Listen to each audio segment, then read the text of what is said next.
ಬೆಳಗ್ಗೆ ಮತ್ತೆ ಸಂಜೆ ಹೊತ್ತು ಸೂರ್ಯನ ಶಾಖ ಅನ್ನೋದು ಕೂಡ ಕಡಿಮೆ ಇರುತ್ತೆ.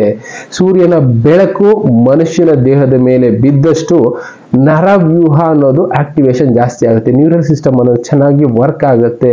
ವಿಟಮಿನ್ B12 ಶಾರ್ಟೇಜು, ವಿಟಮಿನ್ ಆ ಶಾರ್ಟೇಜು, ವಿಟಮಿನ್ ಬೇರೆ ಬೇರೆ ಶಾರ್ಟೇಜ್ ಅಂತ ಹೇಳ್ತಾರಲ್ಲ, ಕೆಲವಷ್ಟು ವಿಟಮಿನ್ಗಳು ಈ ಸೂರ್ಯನ ಬೆಳಕಿಂದ ಬಾಡಿ ಒಳಗೆ ಕ್ರಿಯೇಟ್ ಆಗುತ್ತೆ. ನಮಸ್ಕಾರ ವೀಕ್ಷಕರೇ, ಅಸ್ತಮಿಸುವ ಸೂರ್ಯನ ಕಿರಣಗಳು ವ್ಯಕ್ತಿ ಮೇಲೆ ಬಿದ್ದರೆ ಅವನ ಕಾಂತಿ ಜಾಸ್ತಿ ಆಗುತ್ತಾ ಅಂತ ಋಷಿ ಮುನಿಗಳು ಒಂದು ಪ್ರಶ್ನೆ ಹೇಳಿದ್ರು.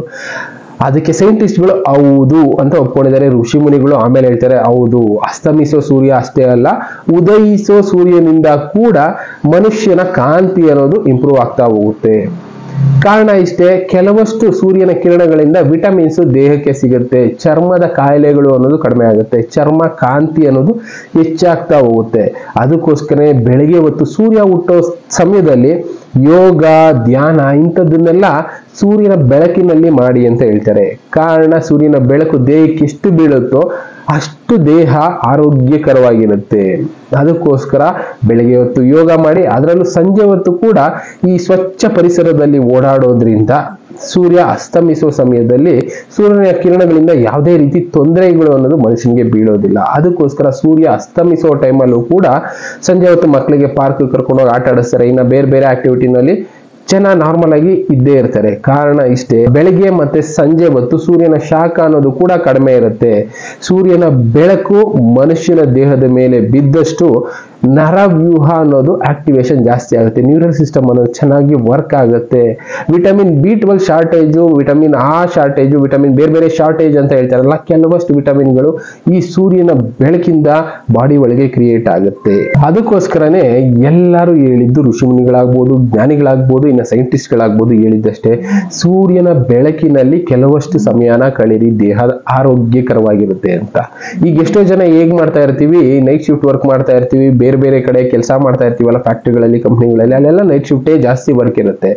ನಮ್ಮ ಲೈಫ್ ಯಾವ ತರ ಆಗೋಗಿರುತ್ತೆ, ರೋಬೋಟಿಕ್ ಲೈಫ್. ನೈಟ್ ಹೋದ್ವಿ, ಕೆಲಸ ಮಾಡಿದ್ವಿ, ಬಂದ್ವಿ, ಬೆಳಗ್ಗೆ ಬಂದ್ವಿ, ಮಲ್ಕೊಂಡ್ವಿ, 6 ಗಂಟೆ 7 ಗಂಟೆ ಬಂದು ಮಲ್ಕೋತೀವಿ, ಮತ್ತೆ ಸಂಜೆ ಆಗೋಗ್ಬಿಟ್ಟಿರುತ್ತೆ, ಸೂರ್ಯನ ಬೆಳಕು ನಾವು ನೋಡೋದೇ ಇಲ್ಲ. ಸಂಜೆ ಮತ್ತೆ ಅಲ್ಲಿ ಇಲ್ಲಿ ಶಾಪಿಂಗ್ ಮಾಡು, ತಿನ್ನು, ಮಲ್ಕೋ, ಈ ತರ ಆಗೋದ್ರಿಂದ ಏನಾಗುತ್ತೆ, ಆರೋಗ್ಯದ ಮೇಲೆ ಕೆಲವಷ್ಟು ಪರಿಣಾಮಗಳು ಬೀರುತ್ತೆ. ಪ್ಲಸ್ ಆಯಸ್ಸು ಅನ್ನೋದು ಕೂಡ ಕಡಿಮೆ ಆಗುತ್ತೆ. ಅಟ್ಲೀಸ್ಟ್ ಆ ತರ ನೈಟ್ ಶಿಫ್ಟ್ ಅಲ್ಲಿ ಕೆಲಸ ಮಾಡೋರು, ಇನ್ನ ಬೇರೆ ಬೇರೆ ಟೈಮ್ ನಲ್ಲಿ ಕೆಲಸ ಮಾಡೋರು ಸಂಜೆ ಹೊತ್ತಾದ್ರೂ ಸೂರ್ಯನ ಬೆಳಕಲ್ಲಿ ಒಂದು ಅರ್ಧ ಗಂಟೆ ಸ್ಪೆಂಡ್ ಮಾಡಿ, ಇದರಿಂದ ಆರೋಗ್ಯ ಚೆನ್ನಾಗಿರುತ್ತೆ ಅಂತಾನೆ ಋಷಿ ಮುನಿಗಳು ಹೇಳಿದ್ದು.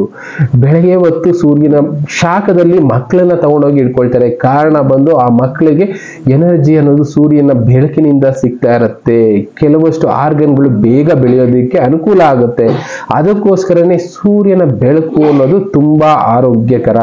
ಆದ್ರೆ ಮಧ್ಯಾಹ್ನದ ಸೂರ್ಯ ಏನಾಗುತ್ತೆ, ಸುಡೋ ಬಿಸಿಲಲ್ಲಿ ಇರೋದ್ರಿಂದ ಮನುಷ್ಯ ಡಿಹೈಡ್ರೇಷನ್ಗೆ ಹೊರಟೋಗ್ತಾನೆ. ಕಾರಣ ಸೂರ್ಯನ ಶಾಖ ಜಾಸ್ತಿ ಆದಷ್ಟು ಮನುಷ್ಯನಲ್ಲಿರುವಂತ ನೀರಿನ ಅಂಶ ಕಡಿಮೆ ಆಗುತ್ತೆ. ಅದಕ್ಕೋಸ್ಕರನೇ ಋಷಿ ಮುನಿಗಳು, ಜ್ಞಾನಿಗಳು ತಿಳಿಸಿದ್ದು, ಬೆಳಗಿನ ಮತ್ತೆ ಸೂರ್ಯಾಸ್ತದ ಸಮಯದಲ್ಲಿನ ಸೂರ್ಯನ ಕಿರಣಗಳು ಮೈ ಮೇಲೆ ಬೀಳ್ಬೇಕು, ಇದರಿಂದ ಮನುಷ್ಯನ ಕಾಂತಿ ಜಾಸ್ತಿ ಆಗುತ್ತೆ ಅಂತ. ಆ ಕಾಂತಿ ಜಾಸ್ತಿ ಆಗ್ಬೇಕು ಅಂದ್ರೆ ನಾವು ಕೂಡ ಅದೇ ಕೆಲಸ ಮಾಡಬೇಕು. ಅಟ್ಲೀಸ್ಟ್ ನಮಗೆ ಟೈಮ್ ಸಿಗುತ್ತೋ ಬಿಡುತ್ತೋ ಟೈಮ್ ಮಾಡ್ಕೋಬೇಕಾಗತ್ತೆ. ಆರೋಗ್ಯ ಚೆನ್ನಾಗಿದ್ರೆ ಏನಾದ್ರೂ ಸಂಪಾದನೆ ಮಾಡ್ಬೋದು. ಆರೋಗ್ಯ ಚೆನ್ನಾಗಿರ್ಬೇಕು ಅಂದ್ರೆ ಮಿನಿಮಮ್ ಅಟ್ಲೀಸ್ಟ್ ಒಂದು ಅರ್ಧ ಗಂಟೆನಾದ್ರೂ ಬೆಳಗ್ಗೆ ಇಲ್ಲ ಸಂಜೆ ಹೊತ್ತು ಸೂರ್ಯನ ಬೆಳಕಿನಲ್ಲಿ ಕೂತ್ಕೊಳ್ಳೋದು, ಸೂರ್ಯನ ಕಿರಣಗಳು ಮೇಲೆ ಬೀಳೋ ಹಾಗೆ ಕೂತ್ಕೊಳ್ಳೋದು ತುಂಬಾ ಒಳ್ಳೆಯದು.